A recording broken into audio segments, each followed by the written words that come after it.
Hola, muy buenas a todos y a todas. Bienvenidos y bienvenidas a un nuevo video. Hoy vamos a terminar de leer la segunda parte del video anterior de José Blecher de la entrevista psicológica. Así que si te interesa quédate y empezamos. Ansiedad en la entrevista. La ansiedad constituye un índice del curso de una entrevista y debe ser atentamente seguida por el entrevistador, tanto la que se produce en él mismo como la que aparece en el entrevistado. Debe ser vigilada no solo su aparición, sino también su grado o intensidad, porque si bien dentro de determinados límites es un agente motor de la relación interpersonal, esta última puede quedar totalmente perturbada e incontrolada si sobrepasa cierto nivel, por lo que el umbral de tolerancia a la misma debe ser permanentemente detectado. Entrevistado y entrevistador se enfrentan con una situación desconocida, ante la cual no tienen todavía estabilizadas pautas reaccionales adecuadas, y la situación no organizada implica una cierta desorganización de la personalidad de cada uno de los participantes. Esa desorganización es lo que se conoce como la ansiedad. El entrevistado solicita ayuda técnica o profesional cuando experimenta ansiedad o se ve perturbado por los mecanismos defensivos frente a la misma. Durante la entrevista se pueden incrementar tanto su ansiedad como sus mecanismos defensivos, porque lo desconocido que enfrenta no solo es la situación externa nueva, sino también el peligro de lo que desconoce en su propia personalidad. Si estos factores no se presentan, el lograr que aparezcan en una cierta medida en la entrevista forma parte de la función de motivar al entrevistado que el entrevistador tiene que llevar a cabo. En algunos casos la ansiedad se halla delegada o proyectada en otra persona, que es quien solicita la entrevista y manifiesta interés en la misma que se lleve a cabo. La ansiedad del entrevistador es uno de los factores más difíciles de manejar, porque ella es motor del interés en la investigación y del interés en penetrar en lo desconocido. Toda investigación requiere la presencia de ansiedad frente a lo desconocido, y el investigador tiene que poseer capacidad para tolerarla y poder instrumentarla, sin lo cual se cierra la posibilidad de una investigación eficaz. Esto último ocurre también cuando el investigador se ve abrumado por la ansiedad o recurre a mecanismos defensivos frente a la misma, racionalizando, formalismo, etc. Frente a la ansiedad del entrevistado, no se debe recurrir a ningún procedimiento que la disimule o reprima, como puede ser el apoyo directo o el consejo. La ansiedad solo debe ser manejada comprendiendo los factores por los cuales aparece y operando según esa comprensión. Si lo que predomina son los mecanismos defensivos frente a la misma tarea, la tarea del entrevistador es la de desarmar en cierta medida estas defensas para que aparezca cierto grado de ansiedad, lo que significa un índice de la posibilidad de actuación de los conflictos. Todo este manejo técnico de la ansiedad tiene que ser hecho tenido en cuenta siempre desde la personalidad del entrevistado y por sobre todo el beneficio que para él puede significar la movilización de la ansiedad. De tal manera que aún frente a situaciones muy claras no se debe ser activo si ello significa abrumar al entrevistado con conflictos que no podrá tolerar. Esto corresponde a un capítulo muy difícil, el del ser así denominado timing de la entrevista, que es el tiempo propio personal del entrevistado, que depende del grado y el tipo de organización de su personalidad para enfrentar conflictos y obviamente para resolverlos. Hablemos un poquito ahora del entrevistador. El instrumento de trabajo del entrevistador es el mismo, su propia personalidad, que entra indefectiblemente en juego en la relación interpersonal, con el agravante de que el objeto que debe estudiar es otro ser humano, de tal manera que examinar la vida de los demás se halla directamente implicada la revisión y examen de su vida propia, de su personalidad, conflictos y frustraciones. La vida y vocación del psicólogo, de médico y de psiquiatra merecerían de por sí un estudio detallado que no emprenderemos ahora, pero queremos recordar que son los técnicos encargados profesionalmente estar todos los días en contacto estrecho y directo con el submundo de la enfermedad, los conflictos, la destrucción y la muerte. Hubo que recurrir a cierta ficción y disociación para el desarrollo y ejercicio de la psicología y la medicina, ocuparse de seres humanos como si no lo fuesen. El entrenamiento del médico tiende inconsciente y defensivamente a esto, al iniciar todo el aprendizaje por el contacto con el cadáver. Cuando queremos ocuparnos de la enfermedad en seres humanos, tomamos como tales, nuestras ansiedades aumentan, pero al mismo tiempo tenemos que deponer el bloqueo y las defensas. Por todo esto, la psicología ha tratado tanto en desarrollarse y en infiltrarse en la medicina y la psiquiatría, lo cual resultaría paradójico si no tuviésemos en cuenta los procesos defensivos. Pero el médico, cuya profesión es tratar enfermos, es el que proporcionalmente más escotomiza o niega sus propias enfermedades o las de sus familiares. En psiquiatría, medicina, psicosomática y en psicología, todo esto ya no es posible. El contacto directo con seres humanos como tales enfrenta al técnico con su propia vida, su propia salud o enfermedad, sus propios conflictos y frustraciones. Si no gradúa este impacto, su tarea se hace imposible, o tiene mucha ansiedad y entonces no puede actuar, o bien bloquea la ansiedad y su tarea es estéril. El entrevistador debe operar disociando, en parte actuando con una identificación proyectiva con el entrevistado y en parte permaneciendo fuera de esta identificación, observando y controlando lo que ocurre, de manera de graduar así el impacto emocional y la desorganización ansiosa. En este sentido sería necesario desarrollar la psicología y la psicopatología del psiquiatra y del psicólogo, tanto como problema de su formación profesional y el desequilibrio mental. Esta disociación con la que tiene que operar el entrevistador es a su vez funcional o dinámica, en el sentido de que tiene que actuar permanentemente la proyección e introyección y tiene que ser lo suficientemente plástica o porosa para que pueda permanecer en los límites de una actitud profesional. En su tarea, el psicólogo puede oscilar fácilmente entre la ansiedad y el bloqueo, y esto no perturba su tarea siempre que pueda resolver ambos fenómenos en la medida en que aparecen. El paso de la normalidad a la patología de la entrevista se torna insensible. Una mala disociación con intensa y permanente ansiedad hace que el psicólogo desarrolle conductas fóbicas u obsesivas frente a sus entrevistados y entonces evita realizar entrevistas o interpone instrumentos y test para evitar el contacto personal y la ansiedad consiguiente. El clásico apuro del médico que tanto se emplea en la sátira es una permanente fuga fóbica de los enfermos. La defensa obsesiva se manifiesta en cambio en entrevistas estereotipadas en que todo está arreglado y previsto en la elaboración rutinaria de historias clínicas. Es decir, el instrumento de trabajo, la entrevista misma se transforma en un ritual. Más allá de este bloqueo en el que siempre aplica y dice lo mismo, en que siempre se ve lo mismo, en el que aplica lo que sabe y con lo que se siente seguro, la urgencia por los diagnósticos y la compulsión a emplear drogas son otros de los elementos de esta fuga y ritual del médico frente al enfermo. En todo esto se fomenta la alienación del psicólogo y del psiquiatra y la alienación del paciente, y toda estructura hospitalaria y sanatorial pasa a tener el efecto de un factor alienante más. Otro riesgo es el de la proyección de los propios conflictos sobre el entrevistado y una cierta compulsión a ocuparse, indagar o hallar perturbaciones en la esfera en que la está negando eso mismo. La rigidez y la proyección conducen a encontrar solamente lo que se busca y se necesita y a condicionar lo que se encuentra, tanto como lo que no se encuentra. Un ejemplo muy ilustrativo de todo esto, pero bastante común, es el caso de un médico joven que iniciaba sus entrenamientos en psiquiatría y que, presenciando una entrevista y el diagnóstico de una fobia, dijo que eso no era así, que lo que tenía el paciente no era fobia ni enfermedad, porque él también lo tenía.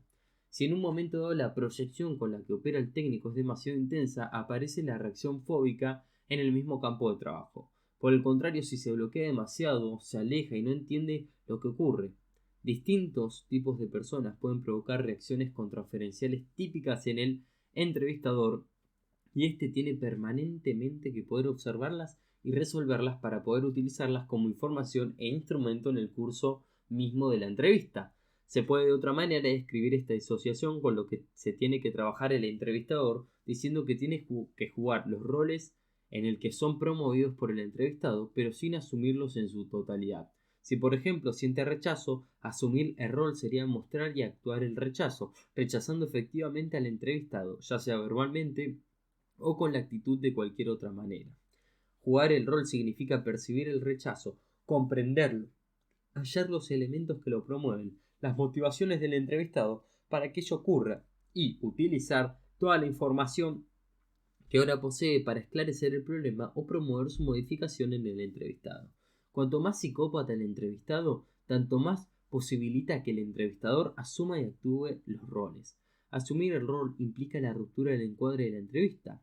Fastidioso, cansancio, sueño, irritación, bloqueo, lástima, cariño, rechazo, seducción, etc. son todos indicios contratransferenciales que el entrevistador debe percibir como tales en la medida en que se producen y tiene que resolverlos analizándolos para sí mismo en función de la personalidad del entrevistado, de la suya propia y en función del contexto y el momento que aparecen en la comunicación.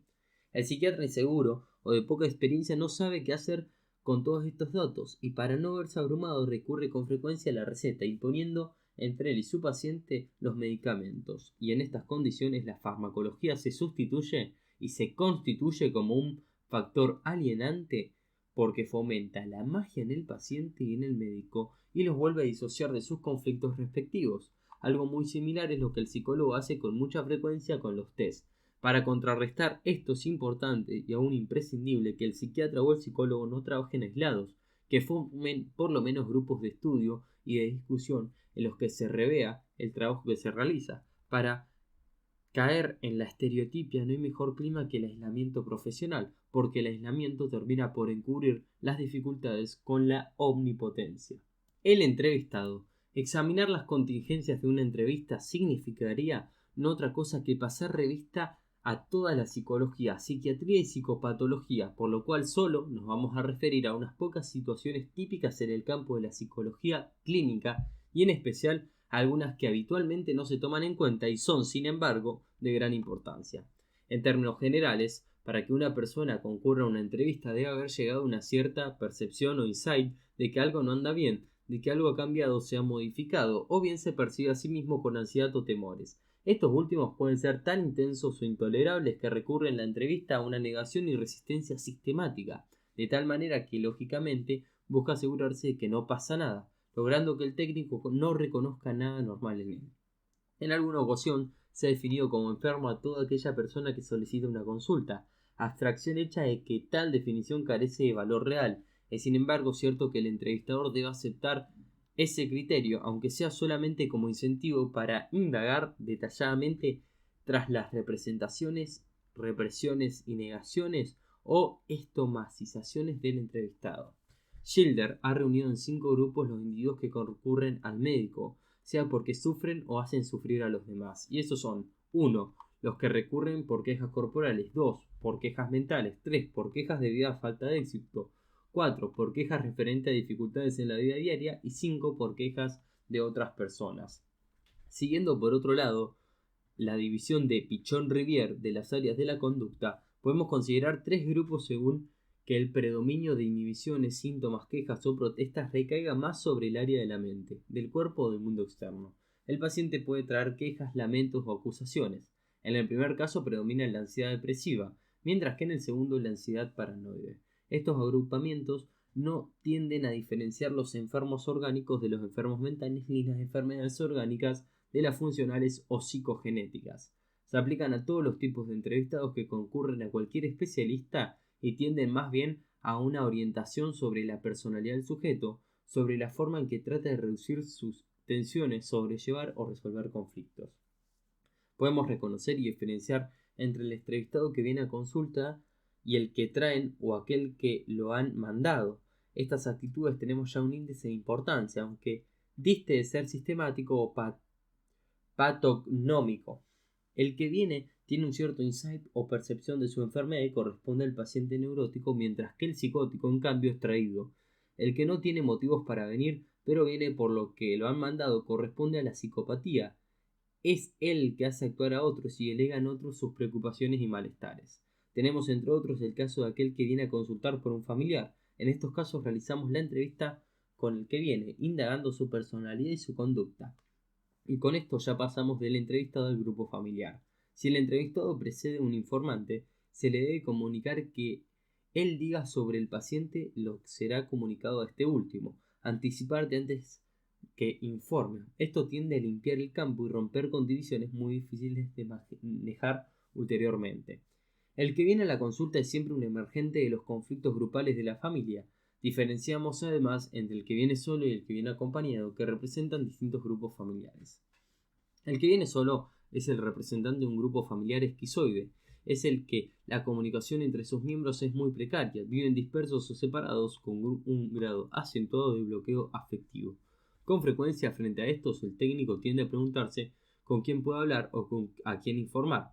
Otro grupo familiar de carácter opuesto a este es aquel el cual vienen varios a la consulta y el técnico tiene necesidad de preguntar quién es el entrevistado o por quién vienen. Es el grupo epileptoide, vicioso o aglutinado, en el cual hay una falta o déficit en la personificación de sus miembros, con un alto grado de simbiosis o interdependencia. Así como en el anterior el enfermo está aislado y abandonado, en este caso está demasiado rodeado por un cuidado exagerado o incluso asfixiante. Estos dos tipos polares pueden encontrarse en sus formas extremas o en formas menos acusadas o mixtas. Otro tipo es el que viene acompañado por una persona, familiar o amigo, que es el caso del fóbico que necesita del acompañante. El caso de los matrimonios cuyos integrantes se inculpan mutuamente de neurosis, infidelidad, etc., es otra situación en la que, como todas las anteriores, la entrevista se realiza con todos los que han concurrido, manejados como un grupo diagnóstico que, como lo veremos, es también siempre en alguna proporción terapéutico. En este, el técnico actúa como observador participante, interviniendo en momentos de tensión o cuando se interrumpe la comunicación o para señalar los entrecruzamientos proyectivos. En los grupos que concurren a la consulta, el psicólogo no tiene por qué aceptar el criterio de la familia sobre quién es el enfermo, sino que debe actuar considerando a todos los miembros implicados y al grupo como enfermo. En estos casos, el estudio del interjuego de roles y de la dinámica del grupo son los elementos que sirven de orientación para hacer tomar un insight a la situación grupal.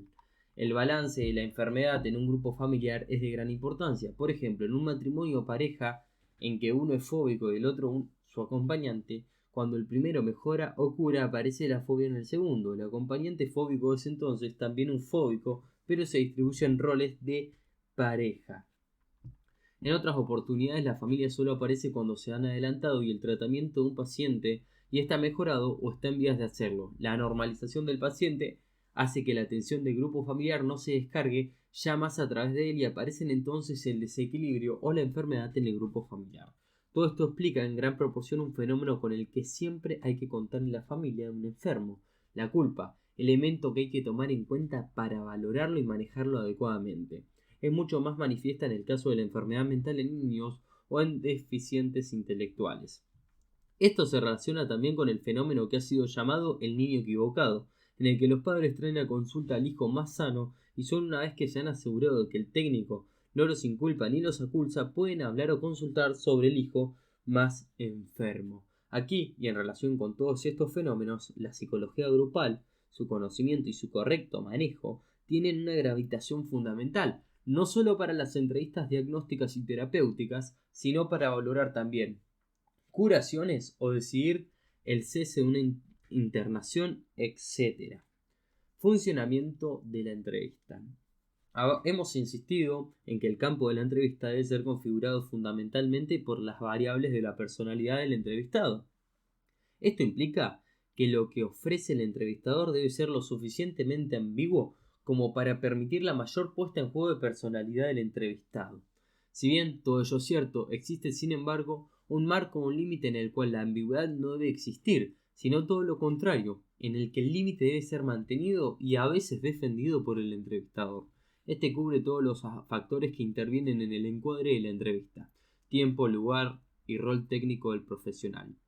El tiempo se refiere a un horario y un límite de la extensión de la entrevista. El espacio abarca el marco o terreno ambiental en el cual se realiza la entrevista. El rol técnico implica que en ningún caso el entrevistador debe permitir el ser presentado como amigo en un centro fortuito o en un encuentro fortuito. El entrevistador tampoco debe realizar con sus reacciones ni con el relato de su vida, tampoco entrar en relaciones comerciales o de amistad, ni pretender ningún beneficio de la entrevista que sean sus honorarios y su interés científico o profesional.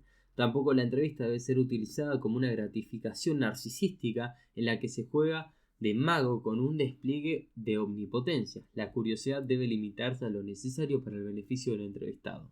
Todo lo que siento o vea como reacción contratransferencial debe ser considerado como un dato de la entrevista, no debiendo responderse ni actuar frente al rechazo, la rivalidad o la envidia del entrevistado.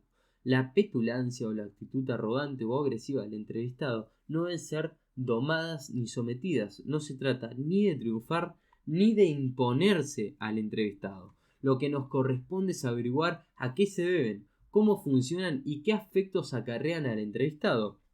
Este último tiene derecho, aunque tomemos nota de ello, a hacer uso, por ejemplo, de su represión o su desconfianza. Con muchísima frecuencia el grado de represión del entrevistado depende mucho del grado de represión que tenga el entrevistador hacia determinados temas, sexualidad, envidia, etc. Si intervenimos preguntando, las preguntas deben ser directas y sin subterfugios, sin segundas intenciones, adecuadas a la situación y al grado de tolerancia del yo del entrevistado. La apertura de la entrevista tampoco debe ser ambigua, recurriendo a frases generales o de doble sentido. La entrevista comienza por donde comienza el entrevistado. Hay que tener en cuenta todo lo que puede haberle costado decidirse a concurrir a la entrevista y lo que puede significar como humillación y menoscabo para él. El entrevistado debe ser recibido cortésmente, pero no efusivamente. Si se tienen datos del entrevistado proporcionados por otra persona, se los debe informar tanto como, según ya lo dijimos, anticipar al informante al comienzo de la entrevista. Que esos datos se refieren a terceros no serán mantenidos en reserva. Eso tiende a mantener el encuadre y a evitar las divisiones esquizoides y la actualización psicopática, así como despojarse de todo lo que puede traer la espontaneidad del técnico, quien no debe tener compromisos contraídos que pesen negativamente sobre la entrevista. La reserva del entrevistador para con los datos que proporciona el entrevistado se halla implícita en la entrevista y así de la misma se eleva un informe a una institución. Esto último debe también conocerlo el entrevistado. La reserva y el secreto profesional rigen también para los enfermos psicóticos y para el material de entrevistas con adolescentes o niños. En este último caso no debemos sentirnos autorizados a relatar a los padres, por ejemplo, detalles de la entrevista con sus hijos. El silencio del entrevistado es el fantasma del entrevistador novel, para quien el silencio del entrevistado significa un fracaso o un índice de su impericia. Con un mínimo de experiencia, sin embargo, no hay entrevistas fracasadas. Si se observa bien, toda entrevista aporta datos de importancia sobre la personalidad del entrevistado. Hay que reconocer los distintos tipos de silencio: silencio paranoide, depresivo, fóbico, confusional, etc. y obrar en función de ese conocimiento. Si el silencio total no es óptimo en una entrevista desde el punto de vista del entrevistador, tampoco lo es en catarsis interna desde el punto de vista del entrevistado. Con frecuencia el que habla mucho en realidad deja decir lo más importante, porque el lenguaje no solo es un medio de transmitir información, sino también un poderoso medio para evitar la información. Todos estos son supuestos datos valiosos que deben ser consignados y valorados. La descarga emocional intensa tampoco es lo óptimo en una entrevista. Con ello generalmente el entrevistado logra una depositación masiva en el entrevistador y luego toma distancia y entra en una relación persecutoria con este. El confesor se transforma fácilmente en perseguidor. El fin de la entrevista debe ser respetado como todo encuadre, y la reacción a la separación es un dato de gran importancia, tanto como la evaluación que se va del entrevistado y cómo quedamos nosotros contratransferencialmente respecto de él. Entrevistas bien realizadas insumen mucho tiempo del que con frecuencia no se dispone, especialmente en instituciones escolares, hospitalarias, febriles, etc. En estos casos lo más conveniente es reservar del tiempo disponible un lapso para realizar, aunque sea solo una entrevista diaria en condiciones óptimas. Esto impide las estereotipias en el trabajo y las racionalizaciones de la evitación fóbica. Además, es importante reservarse el tiempo necesario para estudiar las entrevistas realizadas, y es mejor aún si esto último se realiza en grupos de trabajo. El psicólogo y el psiquiatra no deben trabajar aislados, porque esto favorece su alienación en el trabajo. La interpretación. Un interrogante frecuente e importante es el de si se debe interpretar en las entrevistas realizadas con fines diagnósticos. En este sentido hay posiciones muy variadas, entre las cuales se encuentra por ejemplo la de Rogers, quien no solo interpreta sino que tampoco pregunta, alentando al entrevistado a proseguir por medio de distintas técnicas, como por ejemplo repetir en forma interrogativa la última palabra del entrevistado, o alentando con la mirada, el gesto o a la actitud a que siga y prosiga. La entrevista es siempre una experiencia vital muy importante para el entrevistado. Significa con mucha frecuencia la única posibilidad que tiene de hablar lo más sinceramente posible de sí mismo con alguien que no lo juzgue, sino que lo comprenda, De esta manera, la entrevista actúa siempre como un factor normativo o de aprendizaje, aunque no se recurra a ninguna medida especial para lograrlo. En otros términos, la entrevista diagnóstica es siempre y al mismo tiempo, en alguna medida, terapéutica. El primer factor terapéutico es siempre la comprensión del entrevistador, quien debe comunicar algunos factores de esta comprensión que puedan ser útiles al entrevistado. En la entrevista diagnóstica, según nuestra opinión, se debe interpretar por sobre todo cada vez que la comunicación tiende a interrumpirse o distorsionarse. Otro caso muy frecuente en el que tenemos que intervenir es para relacionar lo que el mismo entrevistado ha estado comunicando. Para interpretar no nos debemos guiar por el monto de ansiedad que estamos resolviendo y por el monto de ansiedad que creamos, teniendo en cuenta también si se va a dar oportunidades para que el entrevistado pueda resolver ansiedades que vamos a movilizar. En todos los casos debemos interpretar solamente las emergentes, sobre las que realmente está operando en el aquí y ahora en la entrevista. Un índice fundamental de guía de la interpretación es siempre el beneficio del entrevistado y no la descarga de una ansiedad del entrevistador. Además, siempre que se interprete, se debe saber que la interpretación es una hipótesis que debe ser verificada o rectificada en el mismo campo de trabajo por la respuesta que movilizamos o condicionamos al poner en juego dicha hipótesis. Con todo, conviene que el entrevistador novel se atenga primero y durante algún tiempo a comprender al entrevistado hasta que pueda adquirir la experiencia y el conocimiento suficiente para utilizar la interpretación. El óptimo alcance de una entrevista es el de la entrevista operativa, en la cual se tiende a comprender y esclarecer un problema o una situación que el entrevistado porta como centro o motivo de la entrevista. Con gran frecuencia, en este sentido, una entrevista logra mucho si se consigue esclarecer cuál es el verdadero problema que nos trae detrás de lo que se trae de forma manifiesta. Vamos a aconsejar una lectura, la del artículo de Reich, el abuso de la interpretación, y tener en cuenta por lo menos dos cosas al respecto: que toda interpretación fuera de contexto y de timing resulta una agresión, y que parte de la formación del psicólogo consiste también en aprenderse a callar, y como regla de oro, si es que las hay, que tanto más es necesario callarse cuanto mayor sea la compulsión a interpretar. Para terminar este video y este capítulo del libro de Blecher, vamos con el informe psicológico. El informe psicológico tiene como finalidad condensar o resumir conclusiones referentes al objeto de estudio. Incluimos aquí solamente el informe que se refiere al estudio de la personalidad, que puede ser empleado en distintos campos de la actividad psicológica, y en cada uno de ellos se deberá tomar en cuenta y responder específicamente al objetivo con que dicho estudio se ha llevado a cabo. Se trata, por otra parte, solamente de una guía y no de casilleros a llenar. En el campo de la medicina, por ejemplo, un estudio completo abarca un triple diagnóstico o un triple informe, a saber, el diagnóstico médico, el psiquiátrico y el psicológico. Puede tratarse, por ejemplo, de un brote esquizofrénico, diagnóstico psiquiátrico, en una persona con insuficiencia cardíaca, diagnóstico médico, y personalidad obsesiva, diagnóstico psicológico. Entendido que este ejemplo solo sirve como tal para diferenciar los tres tipos de informes, que no siempre es necesario que se den conjuntamente. El orden que se redacta el informe no tiene nada que ver con el orden que se han recogido los datos o en los que se han hecho las deducciones. Así que vamos con el orden. 1. Datos de filiación: nombre, edad, sexo, estado civil, nacionalidad, domicilio, profesión u oficio. 2. Procedimientos utilizados: entrevistas, número y frecuencia, técnica utilizada, clima de las mismas, lugar en que se llevaron a cabo, test, especificar cuáles utilizamos, juego, registros, objetivos, especificar, etc.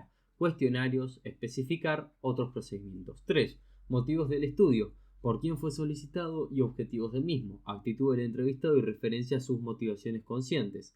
4. Descripción sintética del grupo familiar y de otros que han tenido o tienen importancia en la vida del entrevistado. Relaciones del grupo familiar con la comunidad, estatus socioeconómico, otras relaciones, constitución, dinámica y roles, comunicación, cambios significativos del grupo familiar, salud, accidentes y enfermedad del grupo y de sus miembros, muerte, edad y año en que estuvieron lugar, causas de las mismas, actitud de la familia frente a los cambios, a la enfermedad y al enfermo, si resulta posible incluir el grupo en alguna de las clasificaciones que reconocemos. 5. Problemáticas vitales: referencia sucinta de su vida y sus conflictos actuales, de su desarrollo, adquisiciones, pérdidas, cambios, temores, aspiraciones, inhibiciones y forma de enfrentarlos o sufrirlos. Diferenciar entre lo afirmado por el entrevistado y por otras personas de su medio con lo inferido por el psicólogo. Diferenciar entre lo que se afirma y lo que se postula como probable. Si hay algún dato de muy especial valor, especificar la técnica con la que se lo ha inferido o detectado. Incluir una reseña de las situaciones vitales más significativas, tanto presentes como pasadas, especialmente aquellas que asuman el carácter de situaciones conflictivas y o repetitivas. 6. Descripción de la estructura de la conducta, diferenciando entre predominantes y las accesorias, cambios observados. Descripción de rasgos de carácter de la personalidad, incluyendo la dinámica psicológica, ansiedad, defensa, citando la organización patográfica, si la hubiera, incluir una apreciación del grado de madurez de la personalidad, constitución, citar la tipología empleada, características emocionales o intelectuales, incluyendo manejo del lenguaje, léxico y sintaxis, nivel de conceptualización, emisión de juicios, anticipación y planeamiento de situaciones, canal preferido en la comunicación, nivel o grado de coordinación, diferencias entre el manejo verbal y motor, capacidad de observación, análisis y síntesis, grado de atención y concentración, relaciones entre el desempeño intelectual, social, profesional y emocional, y otros ítems significativos en cada caso particular. Considerar las particularidades y alteraciones del desarrollo psicosexual, cambios en la personalidad y en la conducta. 8. Si se trata de un informe muy detallado o muy riguroso, por ejemplo un informe pericial, incluir resultados de cada test y de cada examen complementario realizado. 9. Conclusión. Diagnóstico y caracterización psicológica del individuo de su grupo. Responder específicamente a los objetivos del estudio, por ejemplo, en el caso de la selección personal, orientación vocacional, informe escolar, etc. 10. Incluir una posibilidad pronóstica desde el punto de vista psicológico, fundando los elementos sobre los cuales se basa. 11. Posible orientación. Señalar, si hace falta, nuevos exámenes y de qué índole. Señalar la forma posible de subsanar, aliviar u orientar al entrevistado, según el motivo del estudio o según las necesidades de la institución que ha solicitado el informe.